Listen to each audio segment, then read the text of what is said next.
नमस्कार, जम्मू कश्मीर की खास खबरें देख रहे हैं आप सब और मैं हूं आपके साथ पल्लवी जम्पौर।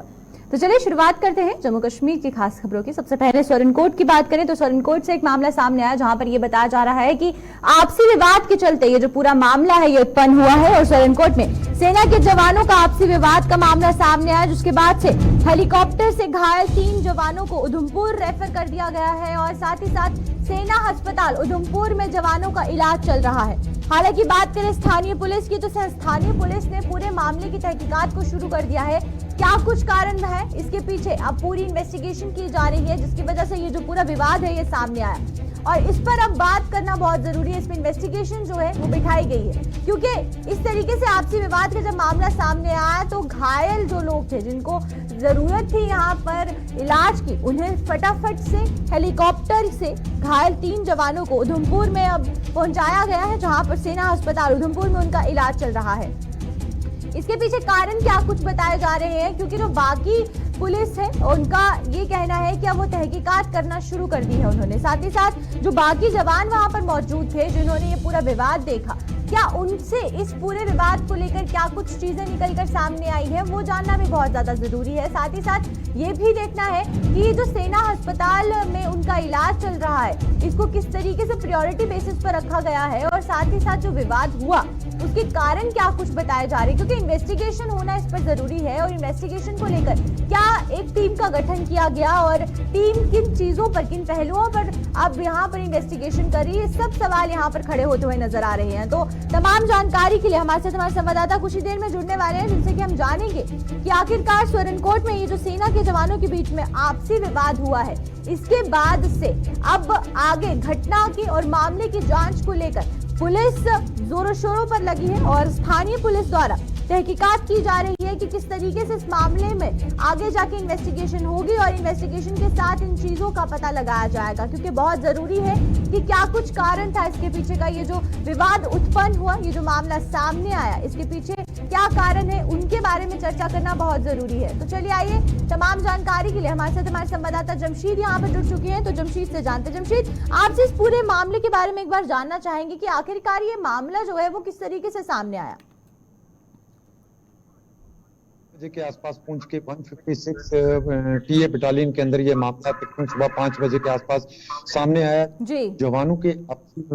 भेदभाव के चलते गोली चली है। गोली चलने में एक जवान की मौत हुई और 3 जवान इसमें घायल भी हुए हैं, जिनको एयरलिफ्ट किया गया उधमपुर आर्मी हॉस्पिटल में। और बताया जा रहा है कि ये जवान जिसने गोली चलाई है ये सरहदी जिला पुंछ के मेंढर का रहने वाला है और जो इस जवान इस गोलीबारी में मारा गया है वो राजौरी या रियासी के इन इलाकों के बीच में कहीं का रहने वाला और जो अन्य 2 घायल हैं वो भी पुंछ और राजौरी के ही रहने वाले हैं। हालांकि अभी तक सेना की तरफ से इसके पे कोई आधिकारिक बयान तो जारी नहीं किया गया, मगर पुलिस के साथ हमारी थोड़ी देर पहले बात हुई है तो पुलिस ने यह माना है कि अंदर गोली चली और उस गोली में एक जवान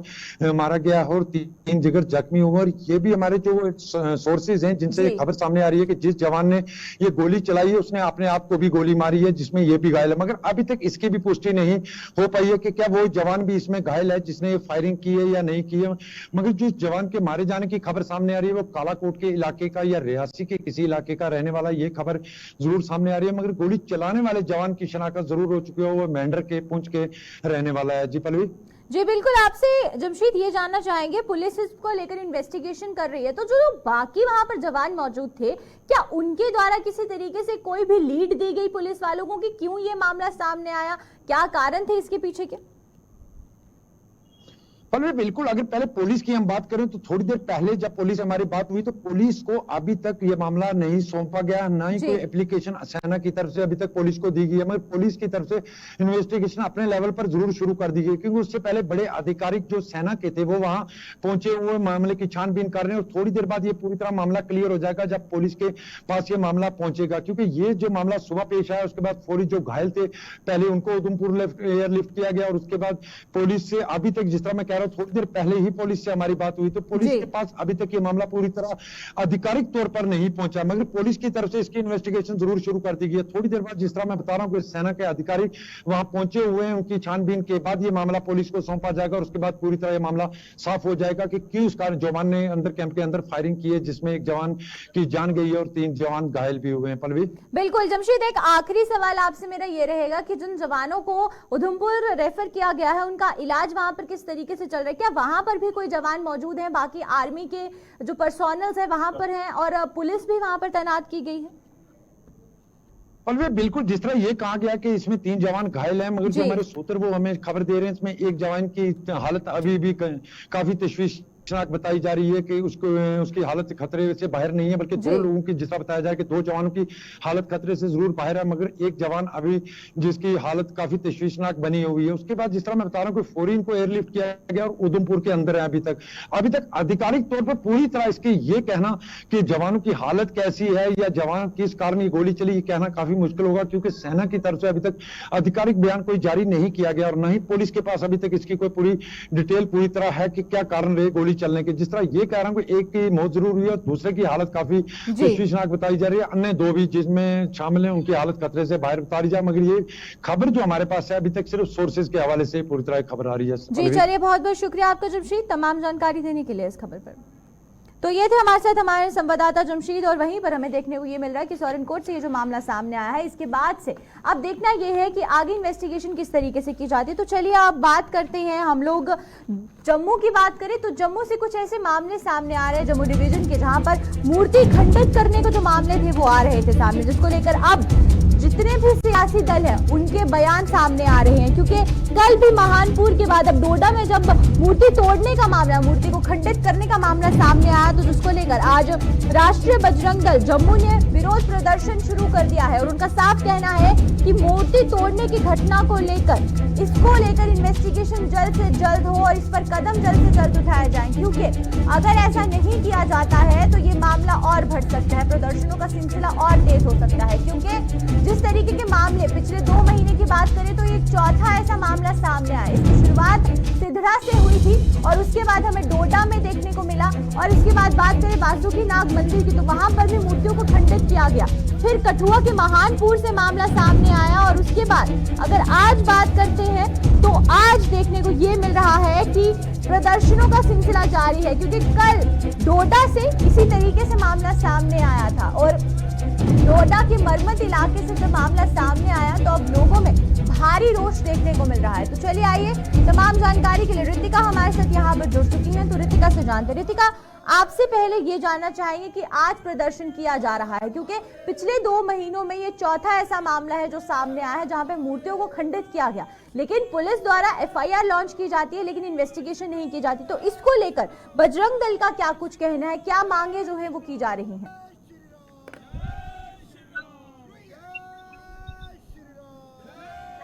उसी के खिलाफ बजरंग दल की तरफ से जो है वो यहाँ पे प्रदर्शन किया गया और इसमें आपको बता देना चाहते हैं कि इनका कहना जो है कि एडमिनिस्ट्रेशन जो है वो कोई भी कदम नहीं उठा रही है ऐसे कल्प्रिट के खिलाफ, क्योंकि हिंदू भावनाओं को आहत किया जाता है। पहले भी अलग अलग मूर्तियों को अलग अलग मंदिरों में जम्मू,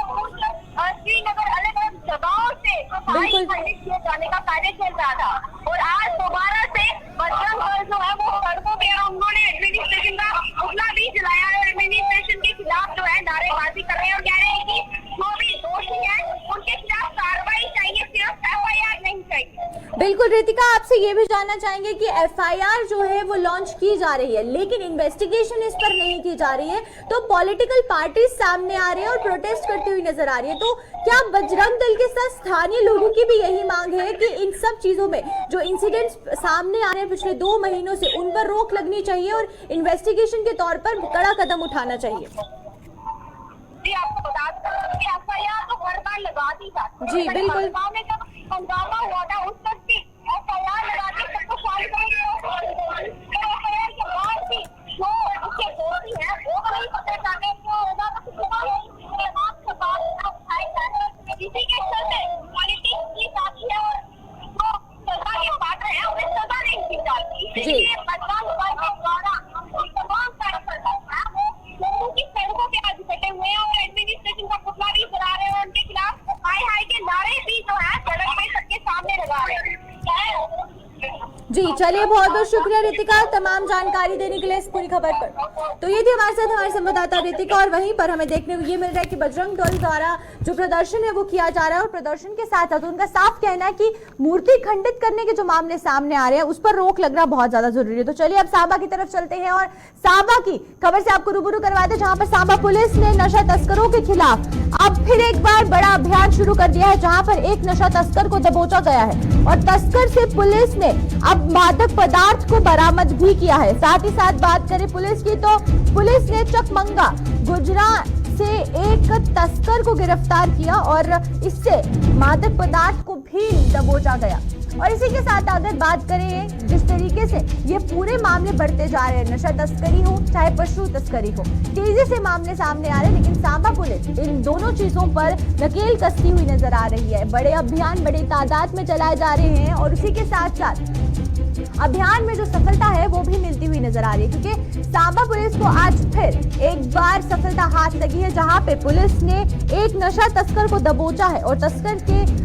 पास से बरामद किए हैं मादक पदार्थ, जिसके बाद से अब देखने को ये मिलेगा कि जो पुरानी भी इन्वेस्टिगेशन हो रही है उनके क्या कुछ पहलू इस तस्कर से जुड़े हैं, क्योंकि इस तरीके की नशा तस्करियों के जो मामले हैं वो दिन ब दिन बढ़ते जाते हैं, जिस पर कि नकेल कसना बहुत जरूरी है, जिस पर कि अब देखना ये होगा कि जो तस्कर है वो किस तरीके से उन पर इन्वेस्टिगेशन होगी और पुलिस इस तस्करी को रोकने में कामयाब होगी या नहीं होगी, क्योंकि इंटरस्टेट मूवमेंट होती है, इंट्रास्टेट मूवमेंट होती है और ये जो नशे हैं ये तेजी से बढ़ते जा रहे हैं। युवाओं के लिए एक बहुत बड़ा खतरा यहाँ पर बनता जा रहा है, क्योंकि बड़ी तादाद में जो युवा है वो नशे की तरफ अग्रसर होते हुए नजर आ रहे हैं, जिस बीच अब पुलिस नकेल कसती हुई नजर आ रही है। सांबा के बहुत से इलाके हैं जहाँ पर नशा तस्करी और पशु तस्करी के मामले आए दिन सामने आते हैं। तो चलिए आइए तमाम जानकारी के लिए ऋषि हमारे साथ यहाँ पर जुड़ चुकी है, तो ऋषि से जानते। ऋषि, आपसे मेरा पहला सवाल ये रहेगा कि ये जो नशा तस्कर को पकड़ा गया है इसकी पहचान क्या कुछ बताई जा रही है? क्या ये सांबा की ही रहने वाला था, यहाँ पर किसी और राज्य से यहाँ पर आया था?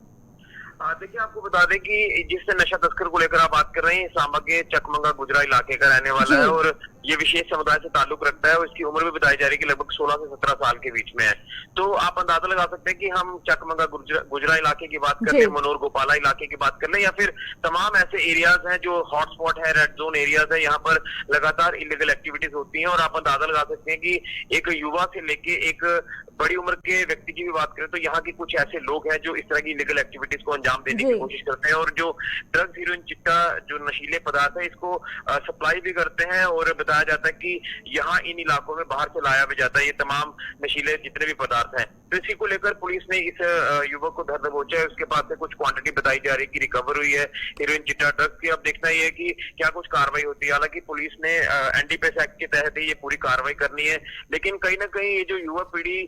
इस तरह से सप्लाई कर रही है या आगे किसी से ये कंज्यूम करने के लिए लेते भी हैं, तो ये छोटी छोटी क्वांटिटी आप अंदाजा लगा सकते हैं कि ये काफी कॉस्टली बताई जाती है। 1 ग्राम की अगर बात करें तो लगभग 5000 के आसपास की है। तो इस तरह का इलीगल गोरख धंधा चलाया जा रहा है। और आपको याद होगा कि कुछ दिन पहले बड़ी रमना के बलोल इलाके में भी इसी तरह से पुलिस ने एक रेड किया था और रेड के दौरान वहां कुछ विशेष समुदाय के लोगों से पूछताछ की गई थी और पुलिस को ये शक था कि यहाँ कुछ इलीगल एक्टिविटीज होती हैं, नशे के यहाँ पर कारोबार किए जाते हैं। उसके बाद इलीगल जगह तमाम जो सरकारी जमीन है उसके ऊपर ही अपना डेरा जमा लेते हैं। और अब पुलिस ने भी हरकत में आना शुरू कर दिया और इस तरह के लोगों के ऊपर कार्रवाई शुरू कर दी है। लेकिन मैं आपको बता दूं कि पुलिस की अगर एंड पर बात करें तो पुलिस के हाथ में भी नहीं है कि पूरी तरह से नशे को समाज से खत्म किया जा सके। इसमें लोगों का सहयोग भी होना चाहिए। ऋषि देखिए, आपसे मेरा एक सवाल यहाँ पर ये है कि जिस तरीके से आप बता रहे हैं कि कुछ ऐसे एरियाज हैं जो बहुत ज्यादा एक्टिव है, जहाँ पर नशे की तस्करी आमूमन देखने को मिलती है, या फिर जो तस्कर पकड़े जाते हैं इन इलाकों से पकड़े जाते हैं, तो उन एरियाज पर ज्यादा निगरानी रखना और उन एरियाज को वहां पर ज्यादा एक्टिव रखना पुलिस को कितना जरूरी रह गया? देखिए, जो मैं हॉटस्पॉट एरियाज को लेकर बात कर रहा हूँ, यहाँ पर पुलिस ने कई बार रेड किया है और ये इतने शरारती लोग हैं कि ये पुलिस की गाड़ियों के ऊपर, पुलिस के जो कर्मी हैं उनके ऊपर ये पथराव कर देते हैं और पुलिस को अपने बचाव के चलते कई बार वहां उस एरिया से वापस जाना पड़ता है। लेकिन अब जिस तरह से भारी पुलिस बल की तैनाती आपने देखी है कि इस तरह के एरियाज में हो चुकी है, खासतौर पर जो बलोल इलाका था वहां से उनको कहा गया था कि आप ये पूरा एरिया खाली कर दें, क्योंकि वहां पर प्लानिंग होती है कि किस तरह की क्रिमिनल एक्टिविटीज को अंजाम देना है और पुलिस को पूरी अपने सूत्रों के हवाले से जानकारी मिली, उस जानकारी के आधार पर पुलिस ने काम किया। और मैं रक्तप्रोटी इलाका विजयपुर का है, यहाँ पर भी इस तरह की इलीगल एक्टिविटीज होती है। यहाँ पे सरोर अड्डा इलाका जो काफी चर्चाओं में रहा, काफी सुर्खियों में रहा, तो 6 से 7 ऐसे रेड जोन एरियाज हैं जिला सांबा में, यहाँ पर पुलिस को एक्टिवली और ज्यादा काम करने की जरूरत है। और यहाँ मैं वही आपको बता रहा हूँ कि छोटे से लेकर बड़े तक यहाँ पर कई ऐसे लोग हैं जो इलीगल एक्टिविटीज करते हैं, और ये वही इलाके हैं यहाँ पर कई बार देश के खिलाफ जो वो बातें भी होती हैं। तो इस तरह के लोगों के ऊपर जितनी सख्त कार्रवाई की जाएगी उतनी कम है, और यहाँ मुझे लगता है कि पुलिस को एक्टिवली काम करने की काफी ज्यादा जरूरत है। जी चलिए, बहुत बहुत शुक्रिया ऋषि तमाम जानकारी देने के लिए इस खबर पर। तो ये थे हमारे साथ हमारे संवाददाता ऋषि, और वहीं पर हमें देखने को ये मिल रहा है कि सांबा में किस तरीके से जो एक्टिव है वो तस्कर नजर आ रहे हैं, जिस बीच ये देखने को भी मिल रहा है कि अब पुलिस इन पूरे तस्करों पर नकेल कसती हुई नजर आ रही है।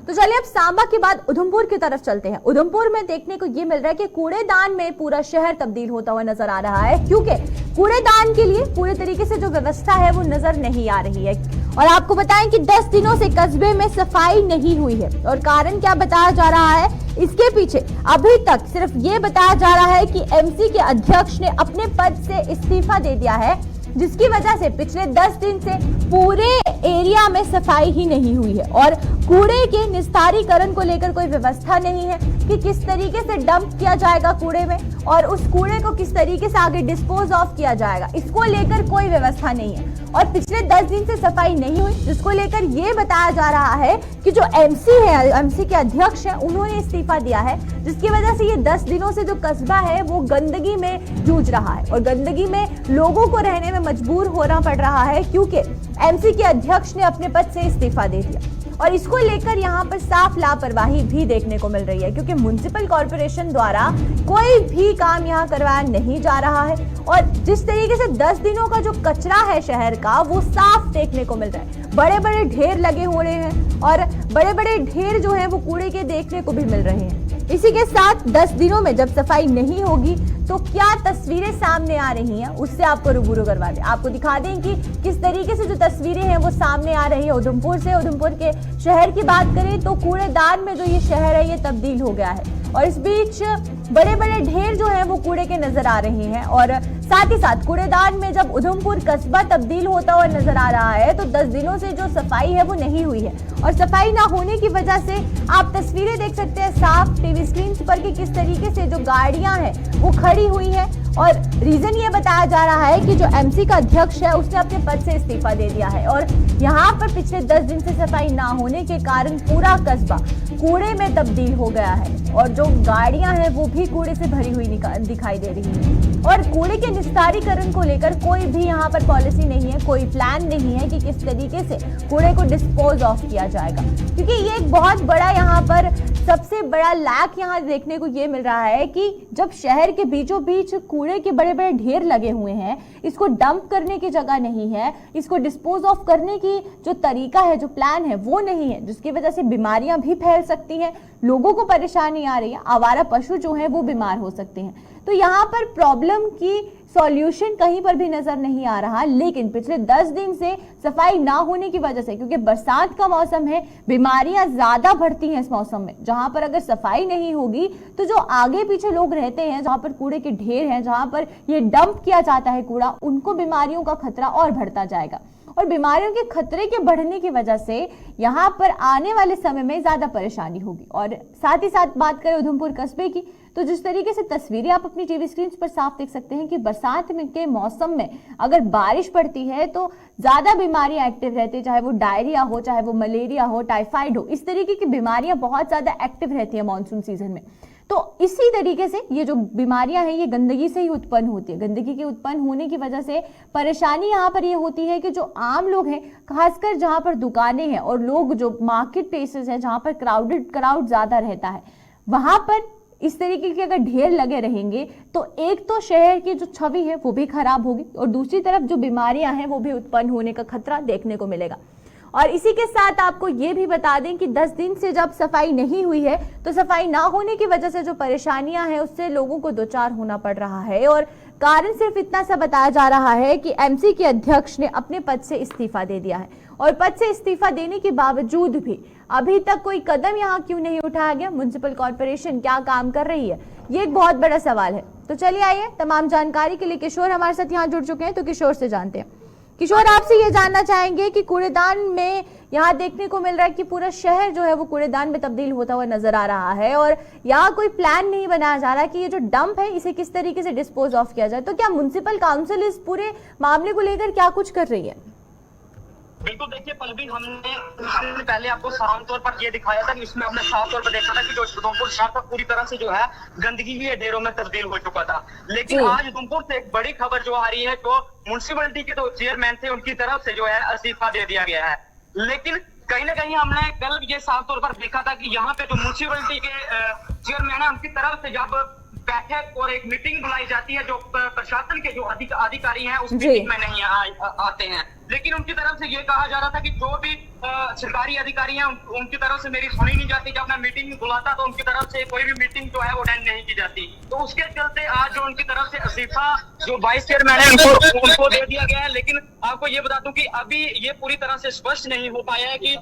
जो चेयरमैन है उनका इस्तीफा अगर मंजूर होता है तो एक म्युनिसिपलिटी को, एक भाजपा को भी बड़ा झटका है, क्योंकि जो म्युनिसिपलिटी के चेयरमैन थे वो भाजपा के थे। उनके जो बड़े भाई हैं वो विधायक और पूर्व मंत्री रह चुके हैं। लेकिन एक बड़ा झटका एक उधमपुर वासियों के लिए भी है। आपने आमतौर पर ये देखा था कि जो किल वेस्ट 2019 में जो सुई गांव में बनाया गया था, लेकिन अगर शहर की बात करें तो शहर में इसी तरह से जो है वो गंदगी के ढेर आज 10 दिन से ज्यादा होने वाले हैं, लेकिन उसी तरह से जो है गंद के ढेर पड़े हैं। जी बल्बी। बिल्कुल किशोर, आपसे यहाँ एक सवाल ये जानना चाहूंगी, 10 दिन से जो शहर में कूड़ा देखने को मिल रहा है, तो क्या इससे पहले जब ये इस तरीके की तस्वीरें सामने आती थी तो जो डिस्पोज ऑफ करने का प्लान था वो क्या कुछ था? क्योंकि अगर अध्यक्ष ने, चेयरपर्सन ने अगर इस्तीफा दे दिया है तो बाकी जो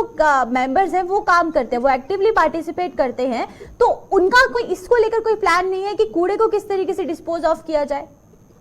बिल्कुल, देखिए पल्लवी, जब ये 2019 में जो किल वेस्ट प्लान बनाया गया था तब ये कहा गया था कि जहाँ पे जो ड्राई यानी कि जो सूखा कूड़ा होगा ये सुई गांव में फेंका जाएगा। लेकिन हमने ये भी साफ तौर पर तस्वीरें दिखाई थी कि जो सुई वासी थे उनकी कहीं ना कहीं जिद के आगे जो नगर परिषद और जिला प्रशासन बेबस हो गया था। अगर आप देखें 10 दिन होने जा रहे हैं और 10 दिन से जो है कूड़ा जो उसी तरह से जो बड़े बड़े वहां पे शहर के अंदर जो है वो पहाड़ बन चुके हैं। दूसरी तरफ आप देखें तो जितनी भी जो म्युनिसिपलिटी की गाड़ियां हैं वो म्युनिसिपलिटी के अंदर जो है वो कूड़े से भरी हुई है। लेकिन आज जो डॉक्टर जुगेश द्वारा जो है म्युनिसिपलिटी चेयरपर्सन द्वारा जो है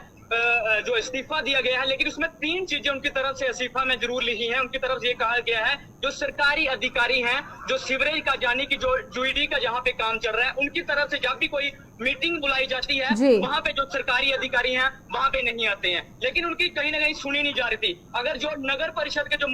यहाँ पे पार्षद थे उनकी भी कहीं ना कहीं ये आए दिन हमने देखा था जो चेयरमैन थे वो सुर्खियों में रहते थे। पिछले दिनों भी आपने साफ देखा था कि कुछ अलग अलग पार्टियों से जो वहाँ पे पार्षद हैं और उनकी तरफ से ये कहा जा रहा था कि जो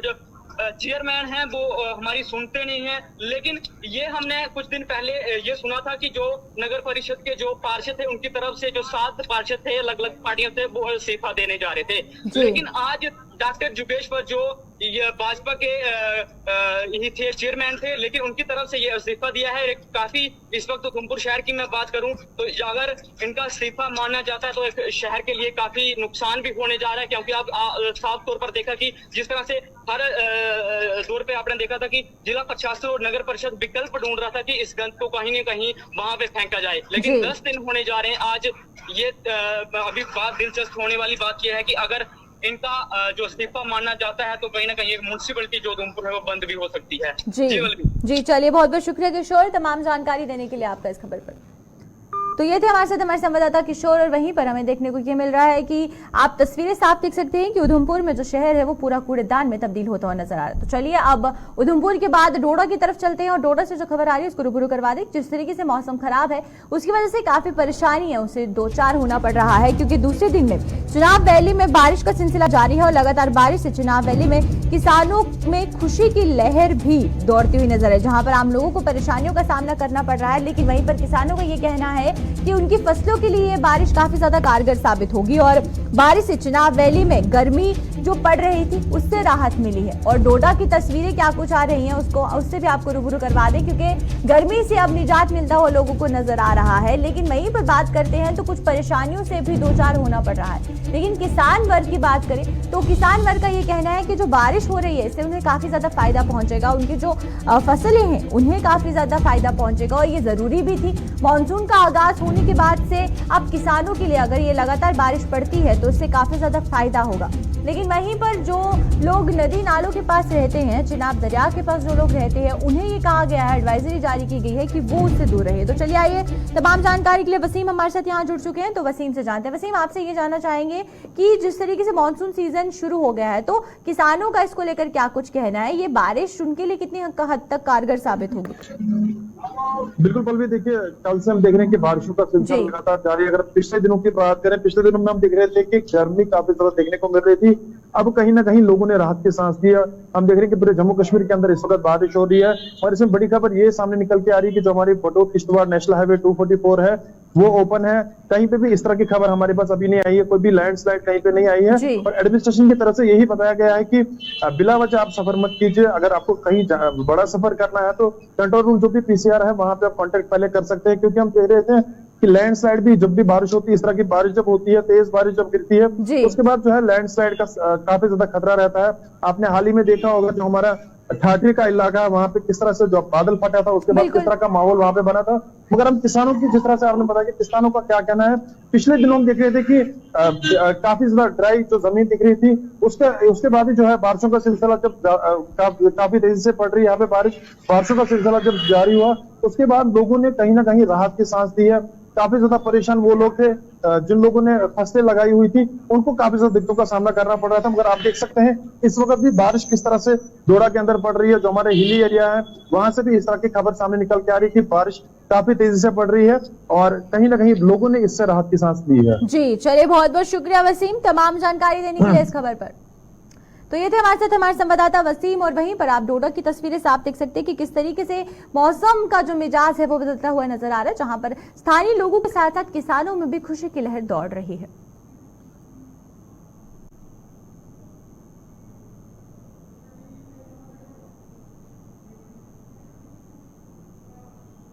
बाबा अमरनाथ की पवित्र गुफा के पास पिछले शुक्रवार को आई प्राकृतिक आपदा के बावजूद यात्रा पर रवाना होने वाले शिव भक्तों में कोई डर खौफ नहीं देखा जा रहा है।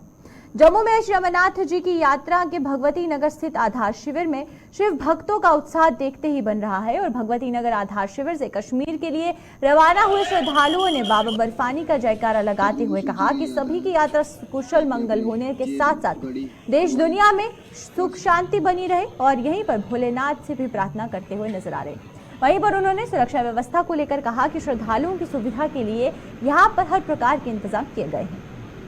तो ये हमारी फर्स्ट टाइम यात्रा है, मैं अपने दोस्तों के साथ आया हूँ। पहले थोड़ा बहुत था जब वो हो गया था बादल फटने की, जब हमें सूचना मिली थी तब घर वाले भी टेंशन में हो गए थे क्योंकि पंजीकरण वगैरह सब हो गया था।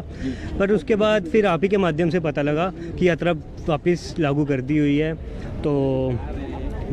बाबा जी ने बुलाया था, बस जा रहे हैं। फिर क्या मैसेज देना चाहेंगे और श्रद्धालुओं को जो आएंगे बाबा बर्फानी के दर्शन के लिए? बस यही कि प्रोटोकॉल फॉलो करें, सेफली जाएं और कुछ अपने साथ ऐसी चीज़ें ना लेके जाएं कि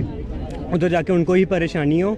और बस प्रोटोकॉल फॉलो करें, वही चीज़ सबसे बड़ी है। किस तरह की व्यवस्था रखी गई है? बाकी तो वो सब कुछ अच्छा ही रखा गया, सिक्योरिटी वगैरह के मामले से देखा जाए सब कुछ अच्छा है, अच्छे से चेकिंग वगैरह हुई, गाड़ियों की अच्छे से वो की उन्होंने, और वेट कर रहे हैं, सब कुछ अच्छा, सारा सब कुछ अच्छा ही। फिलहाल कुछ ऐसे हमें अड़चन नहीं है इस टाइम पे कोई। काशी से बाबा भोलेनाथ, बाबा विश्वनाथ का दर्शन करने के बाद आज हम लोग 15 तारीख को रात्रि 2:30 बज रहे हैं और हम लोग पहलगाम की ओर चलने के लिए कैनवाई सिस्टम से तैयार है और बाबा बर्फानी का दर्शन प्राप्त करेंगे। हम सभी का जज्बा बहुत ही तगड़ा है। तो चलिए अब तक के जम्मू कश्मीर की खास खबरों में फिलहाल इतना ही। मुझे दीजिए इजाजत, नमस्कार।